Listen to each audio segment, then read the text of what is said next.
At the heart of a high-performing team is trust. Few teams taste this thing called chemistry, or they find that flow. Teams that get tired with each other, teams that can fight for performance, teams that share a common goal, teams that are encouraged to be themselves, find their distinct voice, but yet stay deeply connected to everybody. Those are the teams that are worth fighting to be on. Those are the teams that when you're on those teams, you have to make sure you continue to grow so that you can continue to be on that kind of a team. Because those kind of teams, they outgrow other people. And you want to make sure that you don't get left behind because you get complacent, lazy. And it's rare to find a team that has chemistry. To be able to find a team that can trust each other, and again, at the heart of that performance is going to be the trust. And that's going to be for numbers. It's going to be for anything that is helping you build whatever legacy you're trying to build in your company, with your product, or with your service. And there are different kinds of trust. And I believe trust is fragile. And I believe that you can build trust through consistent behaviors, actions, words. And you can also shatter trust with one mistake. Depending on your understanding, your belief, your baggage from the past, whether you had people screw you over, whether you had people, burn you, or people who've earned your trust. Do you give people second chances? It's important that you know what you believe about trust so that when you're tested with someone or something, that you can go to what you believe instead of just reacting. Because the time to make important decisions in your life, the times to either decide to trust a situation or a person, is not right when it happens, unless you're able to step back from the situation and think about it and be able to understand it from all angles and not just react emotionally, which we all do. Having a certain type of strategic trust from our leaders, meaning you have people who are going to help lead us towards whatever destination we're headed, and to believe and trust that that person can take us there is really important. The ethical trust is not being asked to do things that compromise our ethics. Everybody's got a different level of ethics, whether it be personally, professionally, in business, financially. It's important that you know what yours is so that you can say something if you're asked to compromise any of your ethics. If you make exceptions when you're asked to do things that you're not comfortable with, or being able to take a stand or even quit and walk away from a situation.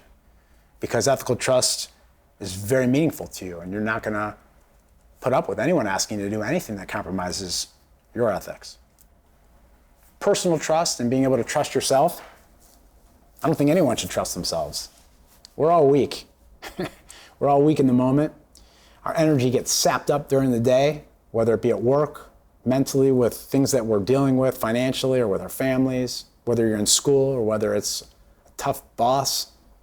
And by the end of the day, when we have to make decisions, do you personally trust yourself?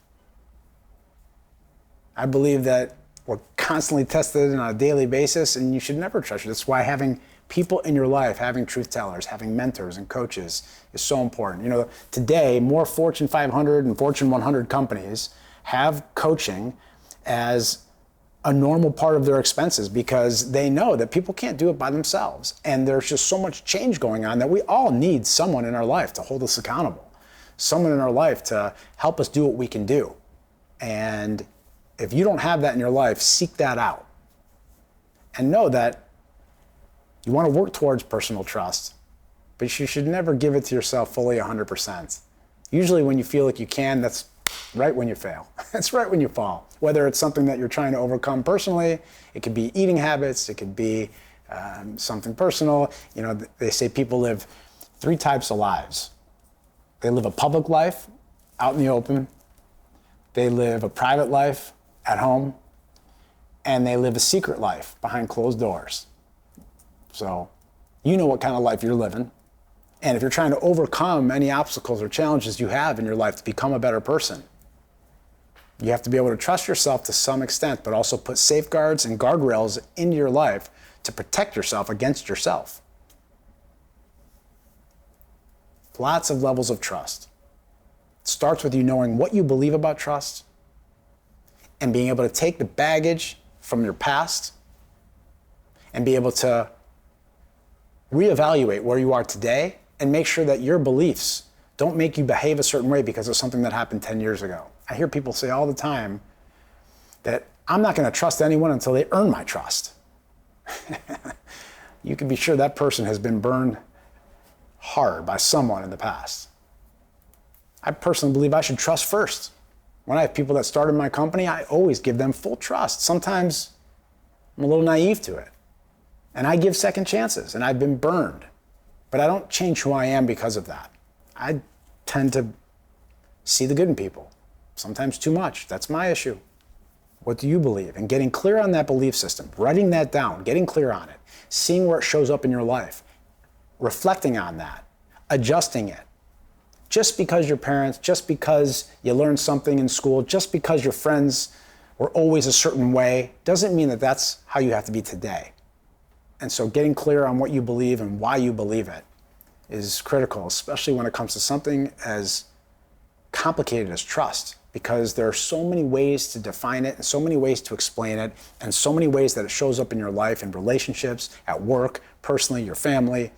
And it's not so simple just to think that you know what you believe and then react a certain way when there are people who don't talk today in families and they don't even remember why they're not even talking anymore.